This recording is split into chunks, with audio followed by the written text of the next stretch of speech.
ఒక్కసారి భగవంతుడి యొక్క నామాన్ని మనం తెలియక కానీ పఠించినంత మాత్రం చేత పలికినంత మాత్రం చేత దానికి ద్విగుణీకృతమైనటువంటి ఫలితం ఉంటుంది.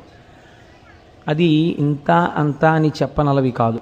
అటువంటిది ప్రదోష వేళలో భగవత్ సన్నిధానంలో కూర్చుని భగవన్నామని చెప్పినటువంటి ఫలితం ఏమిటో మనకి ఇప్పుడు తెలియకపోవచ్చు, కానీ అది మనని రక్షించిన రోజున మనం ఎంతో సంతోషిస్తాం. ఆనాడు పలకడం ఎంత మంచిదైందో అనిపిస్తుంది. కనుక నా ప్రార్థన ఏమిటంటే, ఒకవేళ మీలో ఎవరి దగ్గరైనా కార్డులు లేకపోతే ఒక్క జెరాక్స్ కాపీ తీయించుకోండి ఉన్న వాళ్ళ దగ్గర. ఇవాళ నా దగ్గర ఉండిపోయినటువంటి కార్డులు కూడా పట్టుకొచ్చేసాను ఇచ్చేద్దామని. కనుక లేని వాళ్ళు చక్కగా ఒక జెరాక్స్ కాపీ తీయించుకొని భగవన్నామం పలికే ప్రయత్నం చేయండి. ఇది నేను ఏదో వేళంబరం కోసమో ఏదో చెప్పించాలనేటటువంటి ప్రయత్నం దేనికోసమో కాదు, భేషజం కోసం కాదు. ఇది మనందరినీ ఉద్ధరించగలిగినది కాబట్టి నేను చెప్పిస్తున్నాను. అందరూ పాలు పంచుకుంటే చక్కగా దాని వలన ఫలితాన్ని పొందగలుగుతారు. నిన్నటి రోజు నేను కేదార క్షేత్రం గురించి ప్రస్తావన చేస్తూ ఒక మాట చెప్పాను. ఆ కేదార క్షేత్ర దర్శనం చేసేటప్పుడు ఒక నియమం ఉన్నది, కానీ సాధారణంగా 95% మంది అటువంటి నియమాన్ని పాటించరు దర్శనం చేసినప్పుడు అని. నేను చిట్ట చివరిలో దాన్ని మళ్ళీ విడిచిపెట్టేశాను. ఎందుకు విడిచిపెట్టేశాను అంటే, వారు అనుకుంటాను నన్ను వచ్చి అడిగారు కూడా ఏమా నియమం అని. దాన్ని విడిచిపెట్టడానికి కారణం ఏంటంటే, నేను చూడలేదు కేదార క్షేత్రం వెళ్ళినప్పుడు ఆ నియమం పాటించినటువంటి వాళ్ళని. దాన్ని చెప్పి అయ్యో మేము చేయలేదండి అలాగా ఏమైనా ఇబ్బంది వచ్చేస్తుందా అని మళ్ళీ అదో కొత్త ప్రశ్నలు అడుగుతారేమో అన్న భయంతో వదిలిపెట్టేశాను. కానీ మళ్ళీ అనిపించింది, పోనీ చెప్తే వచ్చిన దోషం ఏమిటి? దోషాన్ని తొలగించగలిగిన వాడు పరమేశ్వరుడు. నువ్వెవరివి చెప్పకుండా ఆపడానికి? చెబితే ఇక ముందు వెళ్ళేటటువంటి వాళ్ళు అటువంటి భాగ్యాన్ని పొందుతారు. ఒకవేళ వెళ్ళిన వాళ్ళు అలా దర్శనం చెయ్యని వాళ్ళు ఉంటే దానివల్ల దోషం ఏం లేదు. మాకు తెలియదు శంకర, మేము అలా చెయ్యలేదు, మా దోషాన్ని మన్నించు, ఈశ్వరుడు మన్నిస్తాడు. కేదార క్షేత్రం వెళ్ళినటువంటి వాళ్ళు కేదారలింగాన్ని తిన్నగా కంటితో చూడకూడదు, వలయమును పట్టుకుని వెళ్ళాలి. వలయము అంటే చేతికి వేసుకునేటటువంటి కంకణం ఎలా ఉంటుందో అటువంటి ఒక గుండ్రటి వస్తువుని తీసుకెళ్ళి అంతరాలయంలో ప్రవేశించగానే కంటి ముందు ఆ వలయాన్ని పెట్టుకుని అందులోంచి చూడాలి. అలా కానీ చూసినట్టయితే కేదారము చాలా గొప్ప శివలింగము కనుక, దర్శనము చేత మోక్షమీయగలిగిన శక్తి కలిగినటువంటి క్షేత్రం కనుక సమస్త బ్రహ్మాండము నిండినవాడు వీడే అని తెలుసుకోవడానికి ఒక వలయాకారాన్ని పెట్టుకుని కంటికి అడ్డంగా అందులోంచి చూడాలి కేదారలింగాన్ని. చూసి అది మళ్ళీ ఈ చేతికున్న ఏ కంకణమో తీసి చూస్తే దాన్ని అక్కడ పెట్టి రావలసి ఉంటుంది కాబట్టి మళ్ళీ మనసు ఒప్పదు.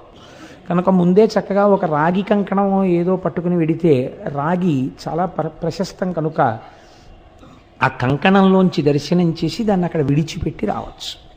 కాబట్టి ఇక ముందు వెళ్ళేటటువంటి వారు అలా ఒక వలయంలోంచి కేదారలింగాన్ని దర్శనం చేసేటటువంటి ప్రయత్నములు చేసేదరుగాక.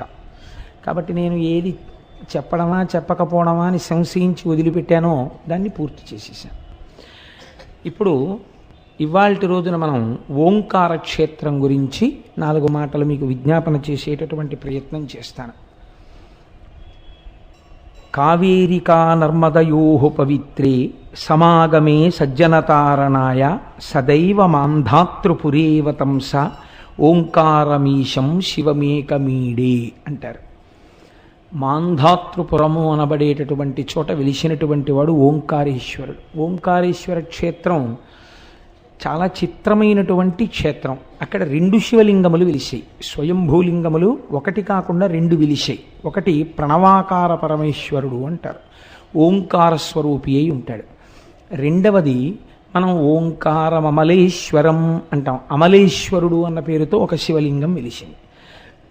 దీనికి కారణమేమి అంటే, నారద మహర్షి త్రిలోక సంచారి. వారు భగవన్నామని చెప్తూ లోకంలో ఎక్కడెక్కడ ఏ విధంగా జ్ఞానాన్ని ఆవిష్కృతము చెయ్యాలో తెలుసున్నవారు కాబట్టి, మహానుభావుడు గురుస్వరూపం కాబట్టి వారు అంతటా తిరుగుతూ ఉంటారు. అటువంటి నారద మహర్షి ఒకనాడు వింధ్యపర్వతం దగ్గరికి వచ్చారు. మనకి తెలియకుండానే ఒక అలవాటు ఉంటుంది, బాగా ఎక్కువగా ఏదో యాత్రలో క్షేత్రాల్లో చేసేటటువంటి వాడు, అలాంటి అలవాటు ఉన్నవాడు మన ఇంటికి వచ్చారనుకోండి, మనం ఓ ప్రశ్న ఇస్తాం, ఈ మధ్యకాలంలో ఎక్కడికి వెళ్ళారు ఏమిటండి మీరు అంటాం. ఆయన ఎక్కడికో వెళ్ళానంటాడు. అక్కడ ఎలా ఉంటుందండి, ఏమిటా క్షేత్ర ప్రాశస్త్యం అంటే సంతోషంగా ఏవో 4 మాటలు చెప్తారు. మను చరిత్రలో కూడా ఏ ఏ దేశములను గ్రుమ్మిడి తెరిమీరే ఏ నదులు చూచినారు అంటూ ప్రశ్న వేస్తాడు ఆ ప్రవరాఖ్యుడు, ఆ వచ్చినటువంటి యోగిని. కనుక వింధ్యపర్వతం కూడా నారదుణ్ణి ఇదే ప్రశ్నించింది. వింధ్యపర్వతానికి ఒక అహంకారం. ఏమిటా అహంకారం అంటే, నేను చాలా గొప్పదాన్ని, నా అంత ఎత్తున్న పర్వతం ఎక్కడుంటుంది, ఇది ఒక అర్థం లేని అభిజాత్యం. ఇది వింధ్యపర్వతమే అనుకోకండి, మీకు ఆ జీవితంలో ఒక గొప్ప పాఠాన్ని నేర్పడం కోసమని మనకి ఈ స్వయంభూలింగాల యొక్క చరిత్రలు ఇవి వస్తాయి. వాటిని మనం సమన్వయం చేసుకోవాలి.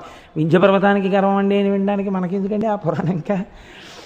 ఏదో ఒక అంశాన్ని తీసుకుంటాం, ఏదో ఒక చిన్నది, అది ఈశ్వర విభూతి అని మీరు అనుకున్నారనుకోండి, మీకు అహంకారం ఉండదు, చాలా సంతోషంగా ఉండగలుగుతారు. కానీ అది ఈశ్వర విభూతి అని అంగీకరించకుండా ఇది నాది అన్న భావన పొటమరించింది అనుకోండి, వెంటనే అందులోంచి అహంకారం వస్తుంది. ఆ అహంకారం తప్పకుండా పతనహేతువే అవుతుంది తప్ప అది ఉద్ధరణకు కారణము కాదు. కానీ బోధించినటువంటి గురువు చాలా గొప్పవాడు, చమత్కారి. అహంకారాన్ని కూడా ఎలా తీయాలో ఆయనకి తెలుసు, అంత చమత్కారం చేశాడు ఆయన. మీరు చూడండి, మనకి శాస్త్రంలో ఒక గొప్ప విషయాన్ని ప్రతిపాదన చేస్తారు. క్రోధము అని ఒకటి ఉంటుంది మనకి. క్రోధము అంటే దీర్ఘకాలికమైనటువంటి కోపం. కొంతమందికి కోపం వస్తే ఓ పట్టాన వదలదు. ఉత్తమే క్షణకోపస్య మధ్యమేద్ఘటికాద్వయం అధమేచ దహోరాత్రం పాపిష్టే మరణాంతక. అంతంత కోపాలు ఉంటాయి ఒక్కొక్కడికి. ఎప్పటిదో విషయం, ఎంత జ్ఞాపకం పెట్టుకుంటాడో చెప్పలేను, రాజీ పడలేడు జీవితంలో. అంత దీర్ఘకాలికమైన కోపాన్ని క్రోధము అంటారు. ఈ క్రోధముతో ఉన్నవారు అమ్మవారి పాదాలని గట్టిగా పట్టుకోవడం అలవాటు చేసుకుంటే అమ్మవారు దాన్ని ఒక శక్తిగా మారుస్తుంది. ఏమి ఆ శక్తి అంటే, క్రోధము సాధనగా మారుతుంది. ఇవే ఆయుధాలకు ఉండేటటువంటి రుణాత్మక ధనాత్మక శక్తులు అని పిలుస్తారు. ఇప్పుడు ఆ క్రోధం ఏమైపోతుందంటే, నేనెందుకు అవలేను అలాగా అన్న సాధనకి వెళ్ళిపోతుంది. ఇది విశ్వామిత్రుడి జీవితంలో జరిగింది. విశ్వామిత్రుడి తపస్సు క్రోధంతో ప్రారంభం, కానీ ఆ క్రోధన దేనికి వెళ్ళిందంటే బ్రహ్మర్షిత్వం వైపుకి సాధనగా మార్చింది అమ్మవారు. చిట్ట చివరికైనా బ్రహ్మర్షి కాగలిగాడు. కాబట్టి ఒక్కొక్కసారి మనలో ఉండేటటువంటి దుర్గుణములు సామాన్యులైనటువంటి వారి పట్ల ప్రకోపించాయనుకోండి, అవి ఎందుకు పనికిరావు. వాడు వాడిని తిట్టడానికి, మనం వాడిని తిట్టడానికి పనికొస్తాయి అంతే. కానీ ఈ ప్రశ్న మీరు గురువు దగ్గర వేసినప్పుడు గురువు చెప్పేటటువంటి సమాధానం చాలా చమత్కారంగా ఉంటుంది. అదే గురువు అంటేనండి, ఆర్ట్ ఆఫ్ క్వశ్చనింగ్ గురువు అంటే ఒక ప్రశ్న చేత మీ జీవన పథాన్ని తిప్పగలిగిన వాడు. ఇది అందరూ చెయ్యలేరు. అందుకే ఆ గురువు సరి అయిన వాడు కాకపోతే జీవితం ఎలా పాడు చేస్తాడో చెప్తారు రామకృష్ణ పరమహంస ఒకనాడు మారేడు వనంలోంచి నడిచి వెళ్ళిపోతున్నారు కాళికానయంలోకి, అసుర సంధ్య వేళ. అక్కడ ఒక బురదపాము బోదురు కప్పని పట్టుకుంది. బోదురు కప్ప అంటే చాలా పెద్ద కప్ప. ఆ పెద్ద కప్పని పట్టుకుంది. దాని నోట్లోన విషం లేదు, ఏదో కొద్ది విషం ఉంది. ఆ కొద్ది విషానికి ఈ బోదురు కప్ప చావదు, పాము వదలదు.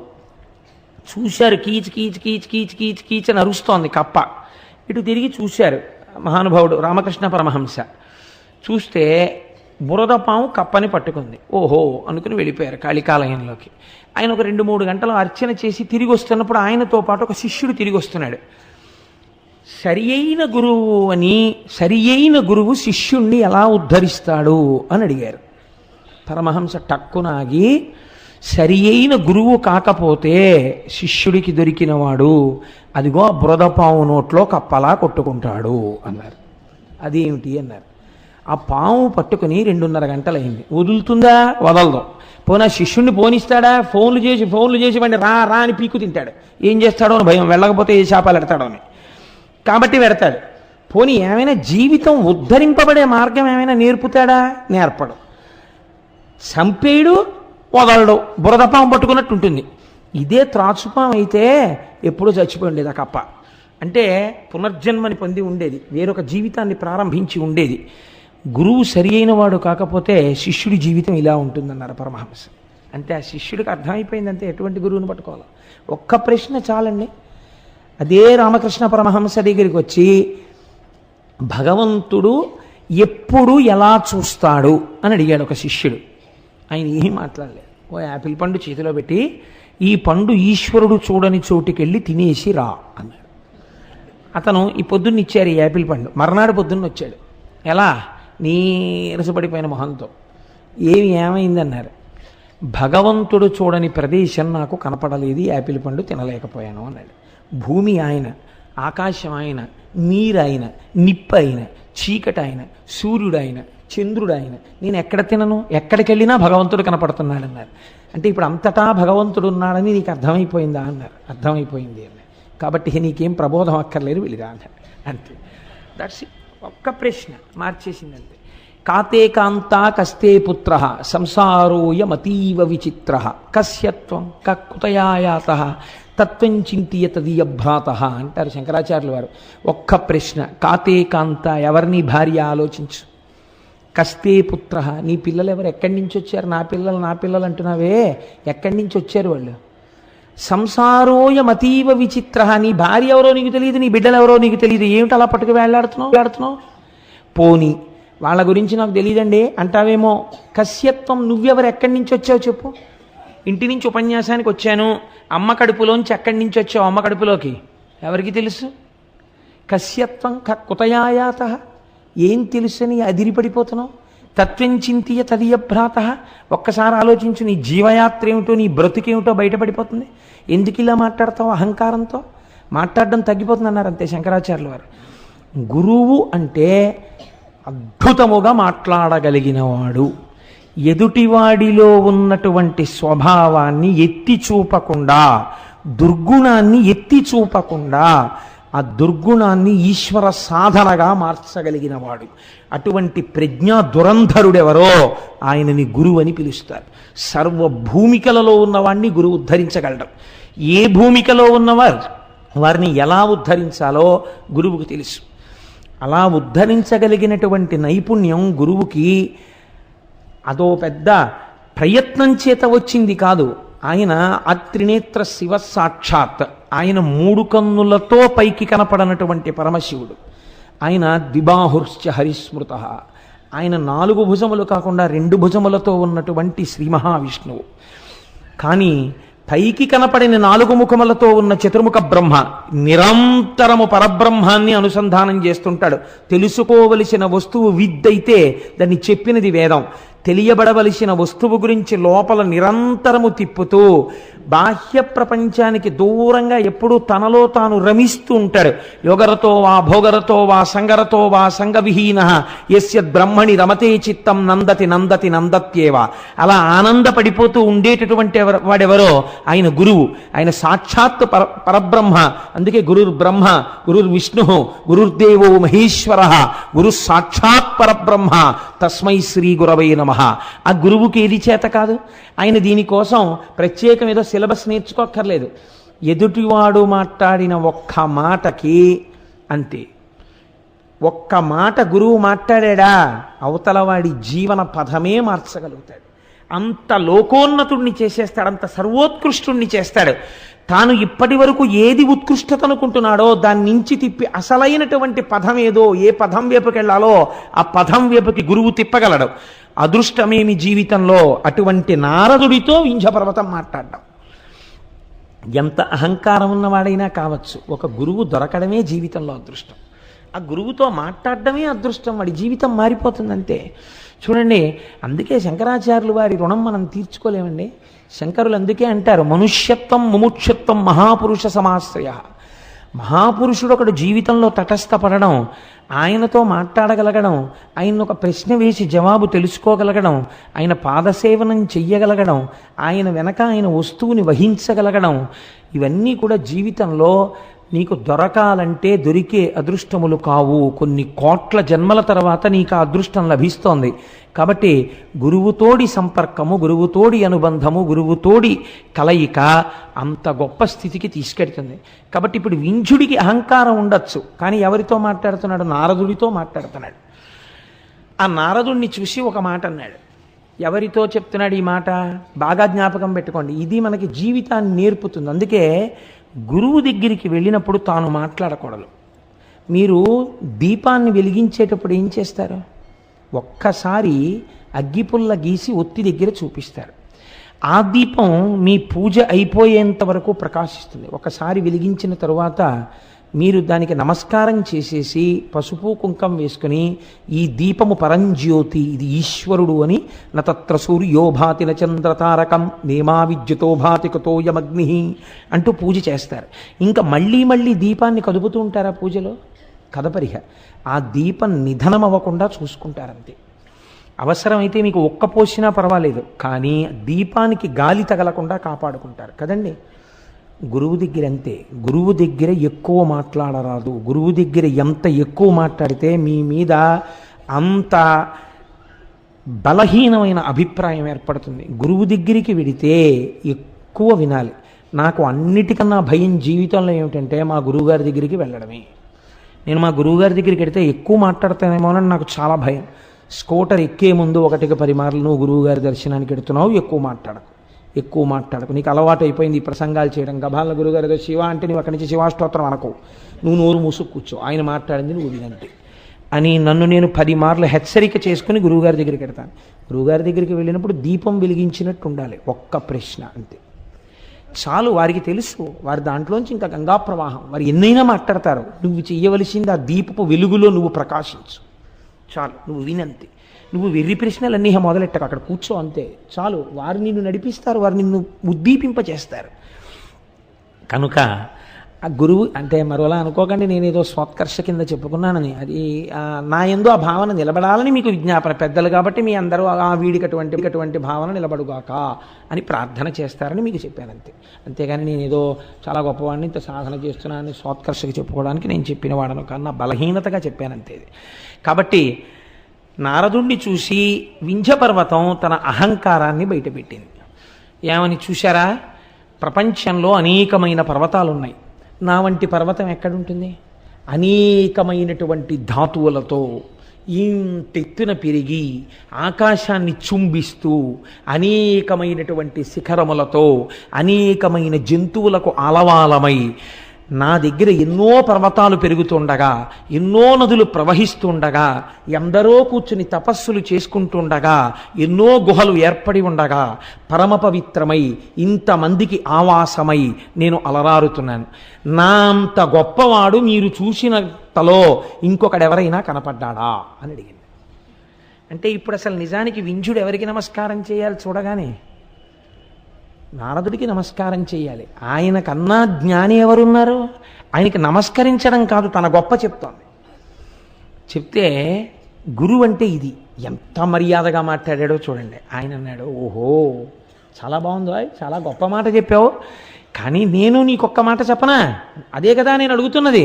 నా అంత గొప్పవాడు ఉన్నాడా లోకంలో ఎక్కడైనా? చెప్పండి నాలాంటి పర్వతం ఉంటే అని అడుగంగా మౌనివరుడల్లన నవ్వి ధరాధరేంద్ర నీకెనయకు పర్వతంబు కలదే ఒకటి జగమందు ఎందునైనను వినుమా హిరణ్యకరి జ్ఞప్తికి వచ్చే నవగ్రహంబులా ఘనగిరికిన్ ప్రదక్షిణముగా నడుచున్ బలు మాటలేటికి. చాలా గొప్ప ప్రశ్న అడిగావయ్యా. ముందే చీనోర్మయ్ ఏటా మాటలు, నేను గొప్పవాడిని అంటాయండి, అలా మాట్లాడకూడదు అన్నారు అనుకోండి. అహంకారంతో ఉన్నాడు, ఎంతకైనా తెగిస్తాడు, చేయరాని దుశ్చేష్టితమును చేసి ఇంకా అధపతనానికి వెళ్ళిపోతాడు. కాబట్టి ఇప్పుడు అలా మాట్లాడకూడదు. ఎంత అందంగా మాట్లాడాడో చూడండి, నవ్వు నవ్వాడు. అని ఎడుగంగ మౌనివరుడల్లన నవ్వి, చక్కగా ఓ చిన్న నవ్వు నవ్వి, ధరాధరేంద్ర ఓ పర్వతమా నిజమేనోయ్ నీకనయ్యగు పర్వతంబు కలదే. అయ్య బాబోయ్ ఎట్లాంటి ప్రశ్న అడిగావు? నీతో సమానమైన పర్వతం ఏదైనా ఉందా అని ఆలోచించినా నేను. నీకన్నా గొప్పదాన్ని వాటి పక్కన పెట్టబోయ్. నీతో సమానమైన పర్వతం ఎక్కడుంటుంది ప్రపంచంలో?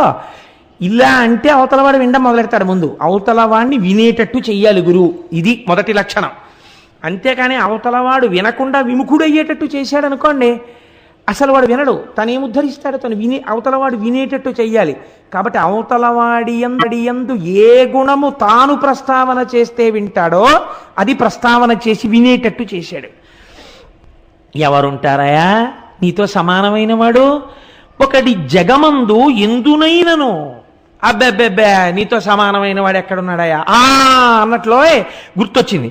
వినుము ఆ హిరణ్యగరి జ్ఞప్తికి వచ్చే, అప్పుడే జ్ఞాపకం వచ్చినట్టు మాట్లాడుతున్నాడు. నాకు నువ్వు అలా అంటే గుర్తొచ్చింది, మేరు పర్వతం ఉందయ్యోయ్ గొప్పది అన్నాడు. ఎందుకు గొప్పది? ఇప్పుడు నేనే అనుకుని సంతోషంగా ఉన్నాడు. ఆ జ్ఞప్తికి వచ్చే హేమపర్వతం ఒక్కటి కలిగే ఒక బంగారు పర్వతం ఒకటి ఉంది, అదే మేరు పర్వతం. ఏమిటండి దాని గొప్ప అన్నట్టుగా వింటున్నవాడు ఏం చేస్తాడు? ఎందుకండి అని అడగనివ్వడు గురువు. అన్నాడు, భృకుటి ముడి వేశాడంతే వింధ్యపర్వతం.